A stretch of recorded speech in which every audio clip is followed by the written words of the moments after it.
Beautiful Nigerians, always elated Nigerians. My name is Emeka, and welcome to your poetic interlude.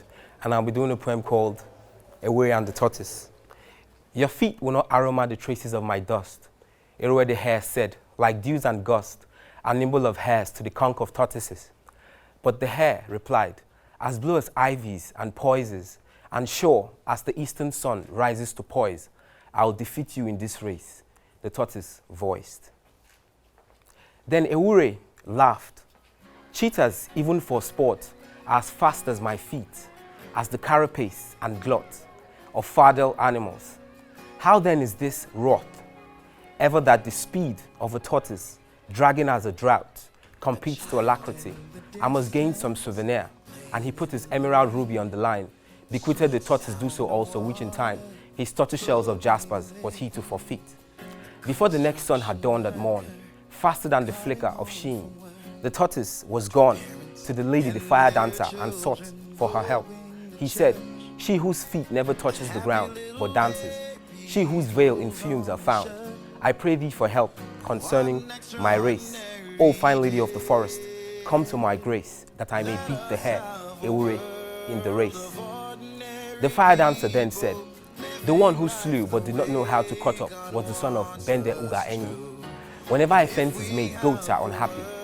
Boaster, the eyes of the public have come to inspect. It is the expert farmer whose yams I ate, I believe to be a farmer. One does not dance to the Igbo drums of the spirits on account of the pleasure of the Okonkwo. The way one hoped the case would be decided was not the way it was decided. I would help you, my good friend, defeat Ewure, the proud prancing fiend. But a poor man ate vulture and called it meat. Vulture is not real meat. The tortoise then replied, I will replenish the wheat, the yams, and the kernel oil to the churning heat, as long as you, old friend, assist my conquest. And she promised to help him fulfill his quest. The day of the race finally came to light, and all the village was gathered to see this delight, if truly the tortoise could defeat Ewure in the fight. The whistle blew, and the race began in procession, and not far from early, the hare had all the possession. And before a quarter of the journey, he was close already to the finish line, while the tortoise hadn't got past his nose. Some few centimeters before the end of the race, the hare had trailed more than half of the city's face, that he began to walk calmly to the finish line. But when he looked to the right, what a spectacle! He saw a crowd gathered at a receding monocle, and a fire dancer, whose feet wasn't touching the ground, was at full display and fascinated the crowd. The hare cheered at such a receptacle, but not before long decided to finish his obstacle. But the fire dancer called out to him, Ewure, she said, and then he turned. And then she said, won't you see my dance of the 7 veils and how I can walk upon the moon's grails? Ewure said, that's such a lovely feat, but I'm on a race and I have a bit till the finish line. I want to cross this session, the finish line, and teach that tortoise a lesson. She then said, Ewure, I urge you to see this dance. Never before has it been done on earth. The soft coverings of cassava is better than kernels without anything to chew.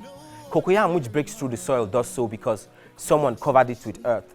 One who collects wealth should not collect sugar ants, because when someone's property is lost, he follows the trail. And with this, she persuaded him, and he watched her galliard of sweeping the storms with cobwebs. Hour by hour, she performed the dance, and there Ewure stood in an amazed trance. Then by the time she was finished, the hare applauded and then decided to finish his race. He went forth to the finish line with a royal will, only to see that the tortoise had already crossed the line. And in utter amazement, he cried out, oh, how did this happen? And the tortoise replied, slow and steady wins the race, not by how swift is the feet's grace. This is a traditional African ballad that goes on. People think literature was not found in Africa. We've had oral traditions of Africa through ballad, myths, and legends. It's just that we have modern African poetry, but our poetry went on through stages, through oral tradition. So I hope you've enjoyed this poem, Ewure and the Tortoise. Thank you for watching your poetic interlude. We have more on the weekend show.